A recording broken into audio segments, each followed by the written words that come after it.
todo esto de las fake news, de los anuncios, de las campañas, es que de verdad la gente se cree unas cosas que es que, claro, luego lo lleva a cosas irracionales, como votar a Vox, a Trump. Sí, tío, la verdad es que la gente está fatal de la cabeza.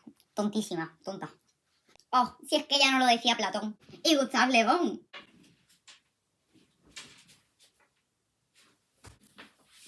Perdón, Hugo, ya nos callamos.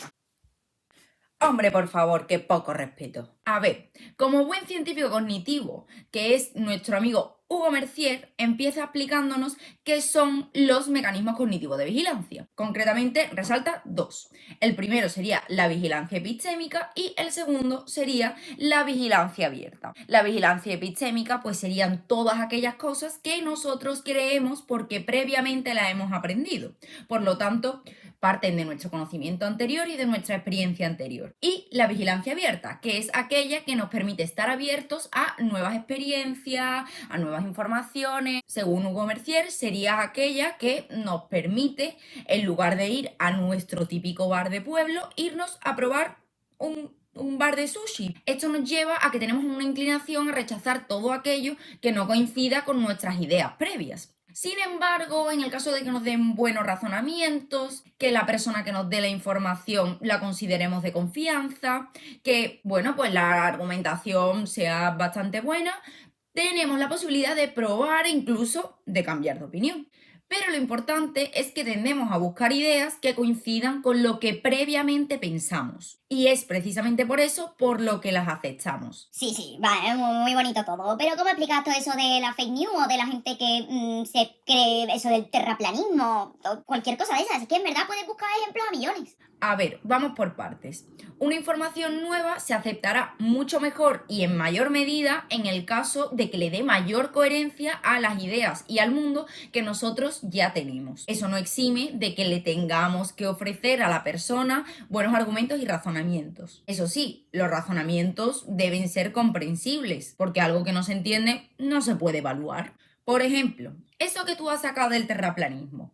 El terraplanismo realmente es una idea que no solo es que cuente con buenos argumentos en el momento que te pones a buscarlo, sino que además coincide perfectamente con nuestras intuiciones. Si tú miras al horizonte, el horizonte no llega a un momento que se curva, sino que es recto. Y esto, mezclado con la experiencia y con los argumentos, hace el cóctel perfecto para que sea una teoría exitosa. De hecho, es que las teorías científicas en muchos casos son contraintuitivas. Es decir, ¿cómo tú vas a explicar que el mundo es redondo teniendo en cuenta que lo que tú ves constantemente es una línea? Lo que nos lleva a pasar ese razonamiento o argumentos por incomprensibles y en consecuencia por implausibles. Sí, el terraplanismo más o menos explicado, medio que me convence. ¿Y la fake news? ¿Qué tienes que decir frente a eso? ¡Ah!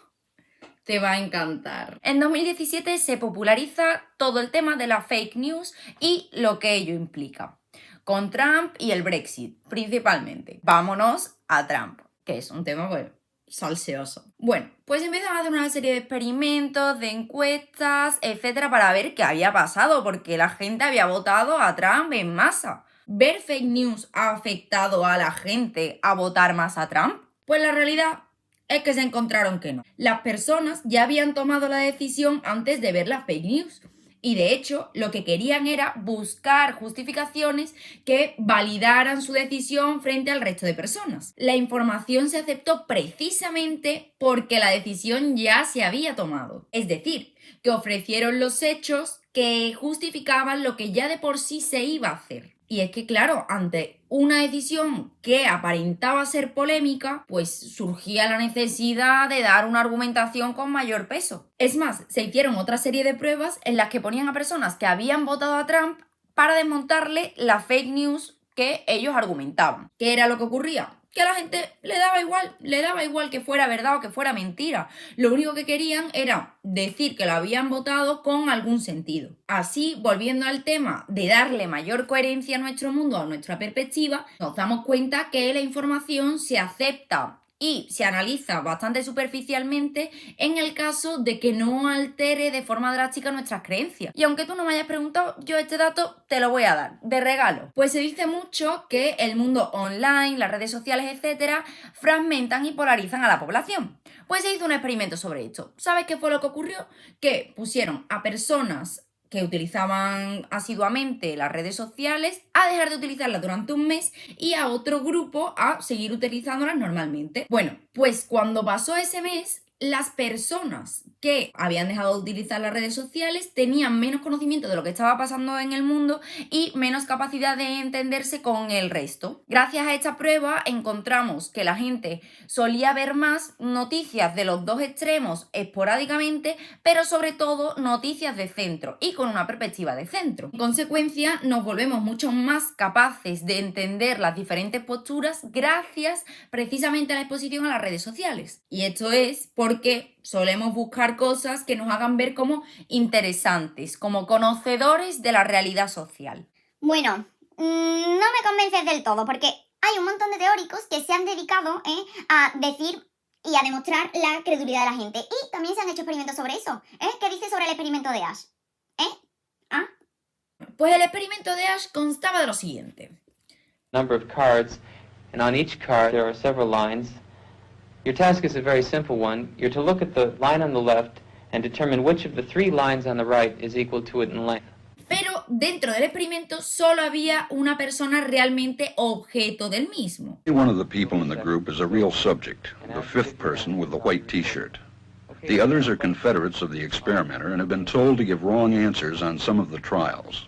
Y la persona, cuando le llega el momento, se debate entre resistir la presión de grupo y decir realmente cuál es el palo más largo o ceder ante ella. Y se da cuenta que solo un tercio es la que no lo resiste. Además, dentro de ese tercio, bastantes personas se habían quedado con dudas, por lo tanto, no es que le hubiera cambiado la perspectiva y no es que lo dijeran porque realmente lo pensaran, sino porque querían evitar el conflicto de tener que enfrentarse a que su perspectiva fuera diferente. In this case, the subject knows he is right, but goes along to avoid the discomfort of disagreeing with the group. Total, que hay que quitarle a Ash la etiqueta de psicólogo de la credulidad para ponerle la etiqueta de una persona que demuestra que los humanos no somos tan crédulos ni somos tan fáciles de convencer. Bueno, parece ser que tienes respuesta para todo. Pero ¿y para los nazis? Te has metido en terreno farragoso y has hecho que yo también lo haga. Es imposible hablar de esto sin sacar el tema de la propaganda nazi, de los discursos, de Hitler, en fin. Vamos a dar unas cuantas pinceladas, pero esto daría para un vídeo entero. Hitler realmente ganó poder político porque las opiniones que él difundía ya eran populares frente a la sociedad a la que se dirigía. Es decir, que las opiniones como tal ya eran populares, lo que pasa es que estaban muy mal representadas. Lo que hizo fue responder a la opinión popular. Y las críticas que se le hicieron fueron más bien después de Stalingrado, cuando ya la batalla estaba perdida.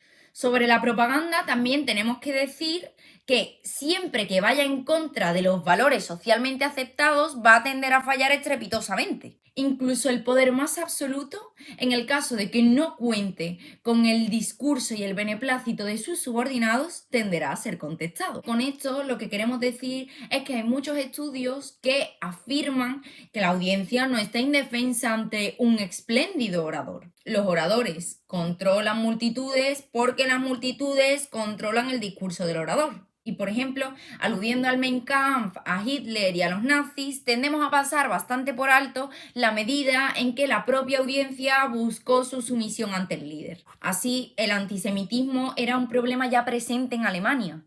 Y la propaganda y los discursos, así como los grandes oradores, solo contribuyeron a un problema ya previamente existente.